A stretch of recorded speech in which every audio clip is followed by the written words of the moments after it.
and welcome to The One Show, live on BBC One, and I play with Clara Amphel. And Alex Jones, and we have got a show full of Friday night treats for you, my friends. We've got live performances, classic musical theatre, and a trip to the pub, plus another sofa full of excellent guests. Vicky McClure has grilled plenty of suspects on shows like Line of Duty and Trigger Point, but tonight she's the one under the spotlight as she takes on a very different role as a real-life rock star. Now, she's teamed up with the band Reverend and the Makers for a new song, and they'll be performing it live later out there. Very excited about that. Plus, we're equally excited by somebody else who knows a bit of a thing or two about rock and roll. Actor Sam Claflin blew us away in Daisy Jones and the Six. Honestly, myself and Al were obsessed with this show. We're a bit worried that he's going to be scared of us later, but we carry on. He's also starred in huge films and TV hits like Peaky Blinders, and now he's back on our screens in an epic tale packed with betrayal and revenge, The Count of Monte Cristo. He's going to be chatting to us about the lengths he went to prepare for the role. Also, from one French classic to another, as Les Miserables turns 40, and for the first time ever in its history, actors from amateur groups from around the country are getting the chance to swap their day jobs for their dream roles, and we'll be joining one company in Birmingham as they prepare for opening night. And they are not the only ones singing their hearts out. To celebrate Yorkshire Day, Matt Allwright is live in Bradford at the incredible brand new venue with Chris Kamara and Ala Jones, where footy fans turned choir singers are preparing for a very, very special performance that's happening tonight. And we do love hearing from you. If you've got a question or a comment on anything in tonight's show, get in touch on WhatsApp 0330 123 1700 or on socials or email. Now then, for some people, Friday night seems to mean a trip to their local after a long week. But latest figures suggest that a pub a day will soon be closing across the UK. Now, that is just what happened to the Elm Tree Inn in Dorset, but then the community decided to rally together using social media to save it. And someone who knows how to make quite a bit of noise online is the Traitor star Mina Shannon. So we sent Mina to Weymouth to find out more. In the village of Langton Herring in Dorset, our village pub is the goat. Locals have gone viral with their videos on TikTok to save their local pub. Where else would we be able to get lit on a Friday night? Brilliant. Besides from being a good watch, these videos have helped raise the £600,000 that was needed for the locals to buy this pub and keep it open. We've been feeling salty about our village pub closing down. I'm feeling rather less salty now that we've saved our pub. Hilary and Tim are two of the pub's community shareholders. Before TikTok was part of your lives, what kind of things were you doing to try and raise the funds that you guys needed? We organised a concert in our church. Okay. Tickets were £5 each. And I was selling jams, £3 a jar. Yeah. And our daughter came home and said, "Mum and Dad, you're never going to raise enough money to save the pub. We need to use social media." Our pub has so much rizz, and here's why. The TikTok videos amassed over 6 million views from people all across the world. David is one of the stars of the videos. Did you feel quite confident and comfortable getting involved with social media and TikTok? Yes, because I used to do a bit of Amdram when I was younger. That's where the accents and everything come from. Right.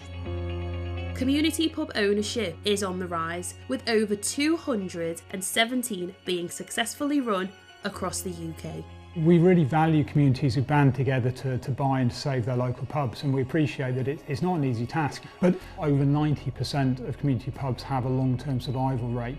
And it may become easier to open one, with a proposed bill recently being debated in Parliament. We really hope that the English Devolution of Communities Bill will help communities by giving them the first refusal on buying community assets. Hi James. Hi. So you have had a lot of support worldwide. Has anyone come in specifically, for the opening? We have. A lady and her two daughters, they were from America. Wow. They've planned their holiday to come to this pub. Do you feel that you've seen the boomers mixing with the Gen Z? Yeah, young couples coming up for, for drinks and something to eat. It's getting a real mix of people. Nick, do you feel a pressure for the locals to come and support the pub? There is a gentle pressure, because obviously ultimately if they don't use it, we'll lose it. Long may it continue that the people keep turning up with their friends and family. Definitely. And we get the walkers and the cyclists, bird watchers and everyone else that come here. These boomers will have somewhere to get lit again on a Friday night, and that will be thanks to you. There you go, the power of community. Thank you, Mina. Oh, Cheers. we loved Mina, didn't we, in the Indeed. Traitors? Right then, let's say hello to tonight's guests. Please welcome Sam Claflin, Vicky McClure and her singing partner, John McClure. Yes.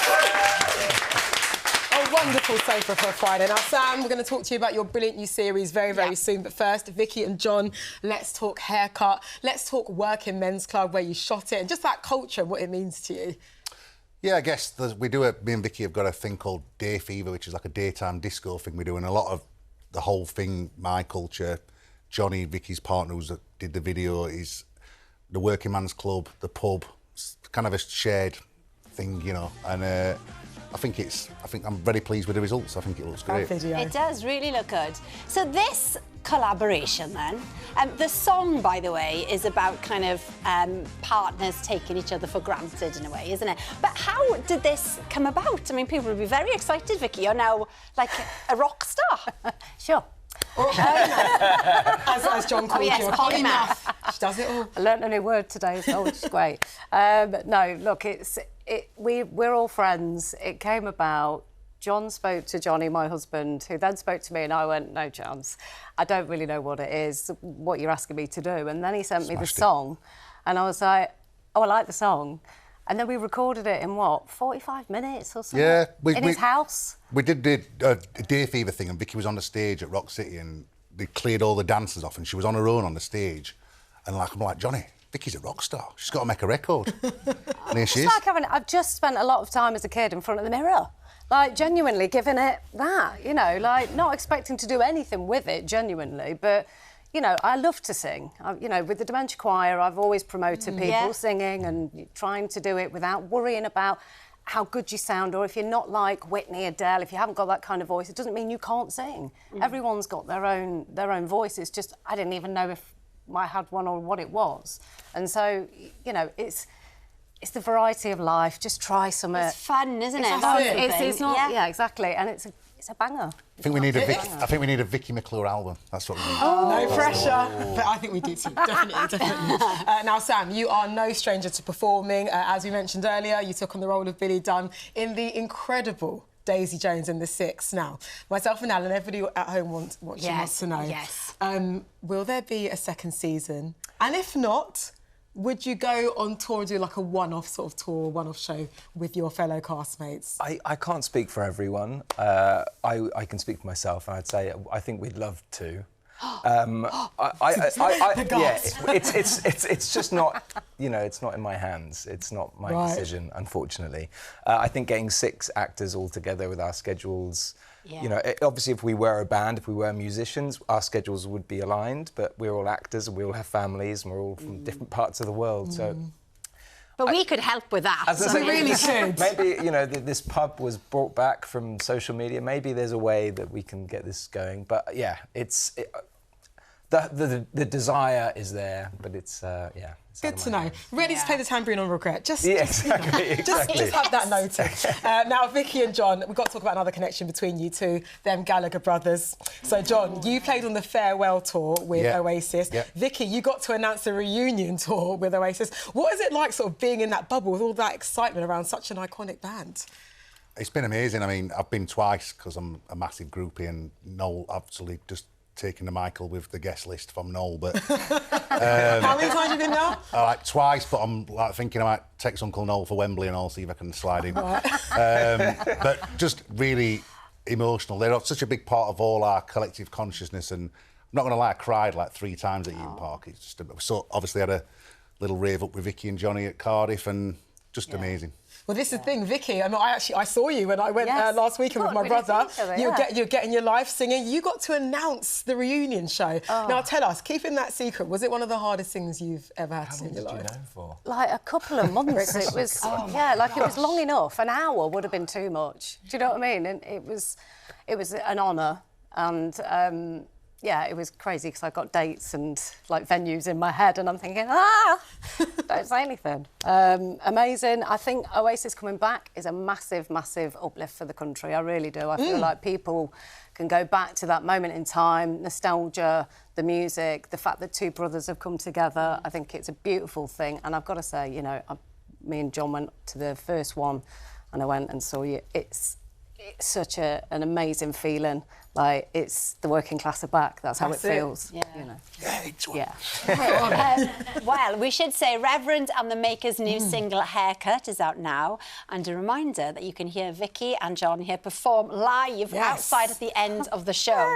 Very excited about that. Now, still to come, we're going to be chatting more to Sam about his role in The Count of Monte Cristo, which one critic described Sam as magnetic. Well, we believe that easily, don't we? Now, before that, John, you've got loads of family, of course, living in Sheffield, and we know they're watching tonight. Yes. And we are heading to another Yorkshire city now. Now, Matt, you are at a very special venue ahead of a very special gig, aren't you?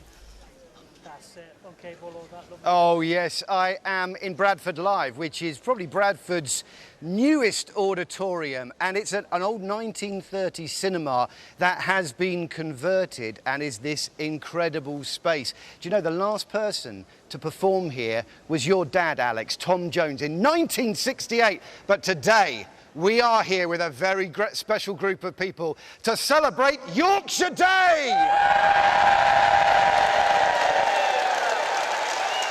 Bradford, as always, totally up for it. And check this out. You're great, you're great. OK, that's it. Bring it down. Because I've got to introduce, look who's here on stage. First of all, we have the Yorkshire Symphony Orchestra, or the Yorkestra, as I like to call them. Thank you very much. And at the back, resplendent in their colours, the Bantam of the Opera Choir! It's going to be the most remarkable evening. Ben Crick, conductor. Tell me, what is it that you want to say tonight on Yorkshire Day to the rest of the world about Yorkshire and Bradford specifically? Great venue here, new venue. It's going to welcome people from all over the world to tell their story. Let's start by telling our story. There's a culture, the history, there's a community to Yorkshire that can be conveyed through arts. Bradford, City of Culture 2025, now's the time to say it. Oh, every time I come, there's such a buzz here. And James Sills, you lead the orchestra. We've been here since the beginning, since the birth of this orchestra. Tell us what's happened to you since. It's the Bantam of the Opera Choir. We're 50 Bradford City fans. We've been singing together for the last few months. We just love singing together, how it makes us feel, and we want to share that joy with our audiences. And we've sung with Leslie Garrett, we've sung on the pitch, we've sung for the King. It's just been an amazing journey. OK, and singing on that pitch, such a special moment it must have been for everybody, but no one less than Chris Kamara. Cammy, a Bradford legend, you played for them, you managed them. What was it like in that moment, singing to that crowd? It was incredible because it was 40 years since the Bradford fire. So everybody joined in. It was a wonderful day, and Bradford scored in the final seconds to get promotion. So the second time, yeah.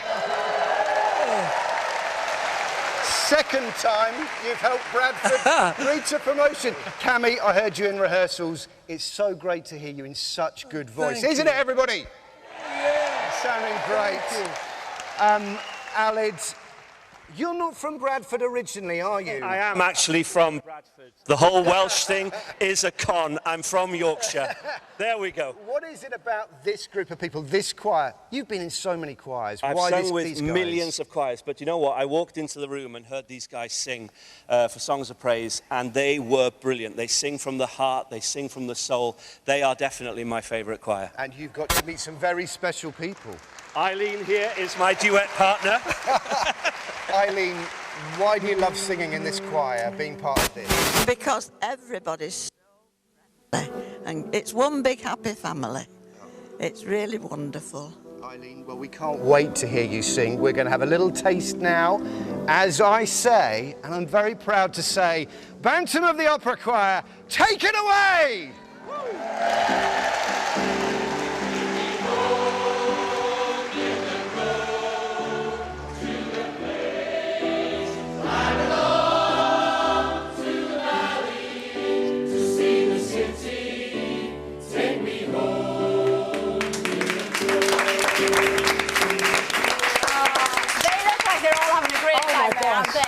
Good luck, of course, with the performance tonight. Well, just like good music, good old drama can definitely stir up emotions. And Sam, you've just taken on the role in the classic, The Count of Monte Cristo. It's got everything you'd want, right? Revenge, romance and wrong-uns. Let's take a look. I was robbed of 15 years of my life. You're under arrest. Edmund! I'll come back for you! I'm an innocent man. Help me in our escape. No, I want revenge. You will find my treasure and use it. The Count of Monte Cristo. All of Paris is talking about you, Count. You're playing with people's lives. They played with mine.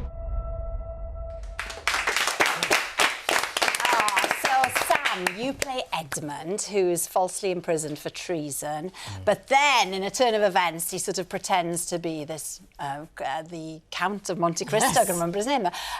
It must be a brilliant part to play, because there's so many layers to this character, aren't there? Yeah, it's a, you know, as an actor playing a man who is pretending to be someone else. Yeah, it definitely was challenging. I think more mentally than it was physically. It was a very demanding role. He's in every scene pretty much. But it's such a rich and dense story with so many layers and so many great subplots. And I mean, for those who know the novel, it's a classic. It's you know, there's so much to get your teeth stuck into. Let's talk about facial hair, shall we, Sam? And how it dictated your preparation and your doing of the role. Because you had a journey, right?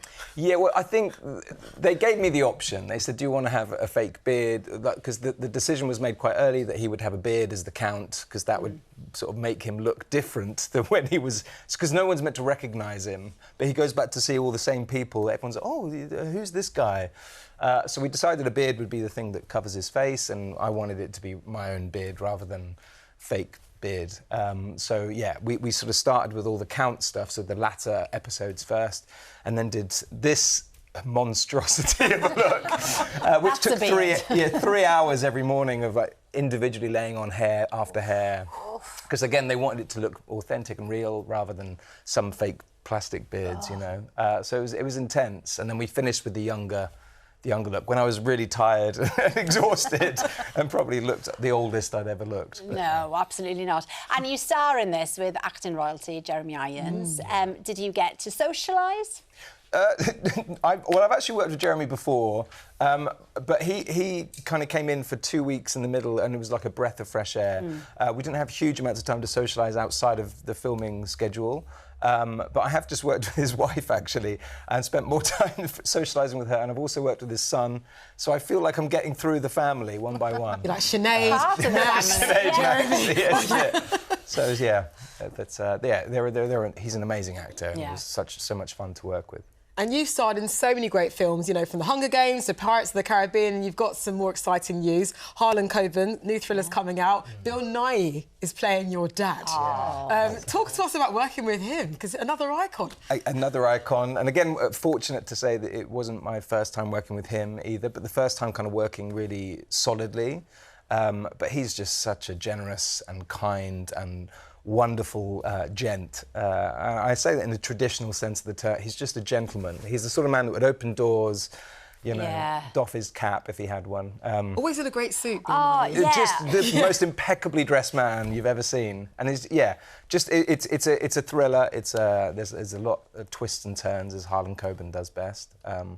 So yeah, I'm excited for everyone to see that. It's coming out soon. That'll be a good one.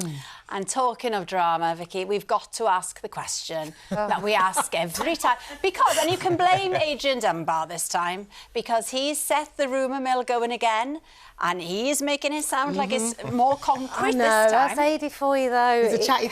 Is Line of Duty coming back? It's his birthday today. Oh, is it? So a great distraction. Happy birthday, Adie. It's a rumour. There's nothing to tell. No. There's nothing to say. I wish there was. We all want it. Yeah, when we know, we know. And you know what? Adrian's on next week. Adrian's on next week. Let him exactly. clear up. We'll take the pressure off you. Yeah, exactly. Happy birthday, Adrian. And don't forget, you can watch The Count of Monte Cristo on You from tomorrow. Now, Sam, our next film is all about another French classic, and we know that you are familiar with Les Miserables, because you auditioned for it, right? I did, yeah. I did also listen to Eddie Redmayne get offered the part whilst I was waiting to go in, so it was pretty brutal. OK. It would have been very close. close. I don't think anyone should watch this. OK. Didn't mean to re-traumatise. Well, Les Mis is marking 40 years on stage, and to celebrate, permission has been given to amateur acting groups to perform the full version for the very first time. Based on the book by Victor Hugo, Les Miserables is a story of righteousness, revolution and redemption in 19th century France. Stars like Michael Ball, Alfie Boe and Samantha Barks have all performed in the West End musical. Until now, amateur groups couldn't perform a full version of Les Mis. So, to celebrate the show's 40th anniversary, producer Cameron McIntosh has given 11 theatre groups across the UK the chance to stage the smash hit show.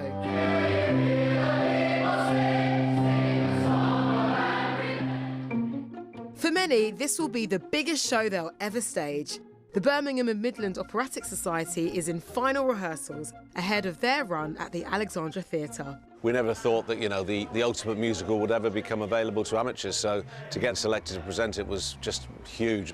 I dreamed a dream in time gone by. Administrator Annabelle is swapping spreadsheets for the stage, playing Fantine, one of the lead female roles. Even if people don't know Les Mis, they know I dreamed a dream, and to be able to sing that song on a professional stage is incredible. It's something that I've always wanted to do, have that challenge, play the role. I mean, yeah, who wouldn't?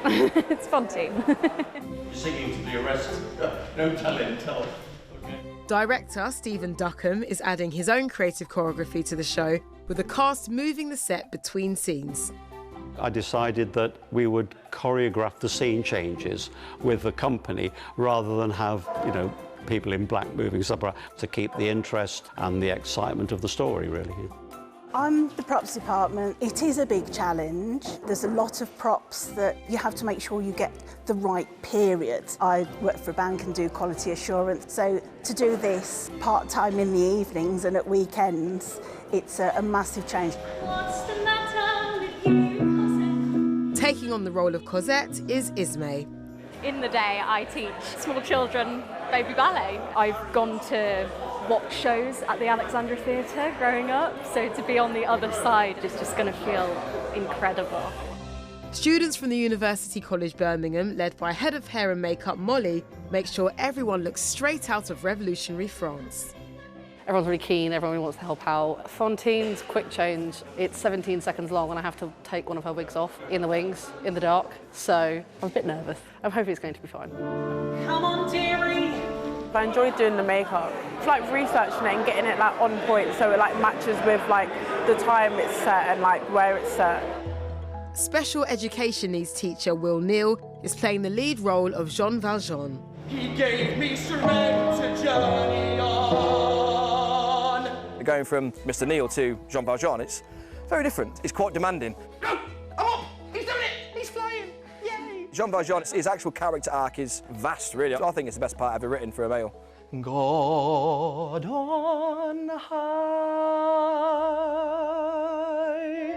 hear my prayer. Bring Him Home, it's my mum's favourite song, and singing it with her watching and my family and my close friends, it just means everything to me. After months of rehearsal and hard work behind the scenes,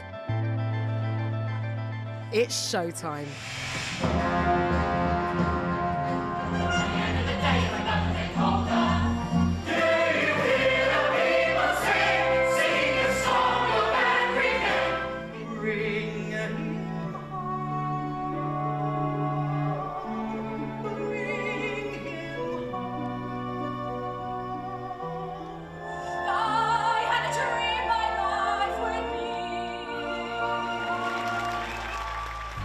By the interval, the production is already proving a hit. I've seen it 28 times professionally, and this stands up to lots that I've seen, actually. Wasn't that absolutely wonderful? Everybody was brilliant, especially Will. And Bring Him Home was just tears. Completely smashed it out of the park. Every single minute of the show tonight I've loved. Phenomenal. The bow, I've never felt anything like it in my entire life.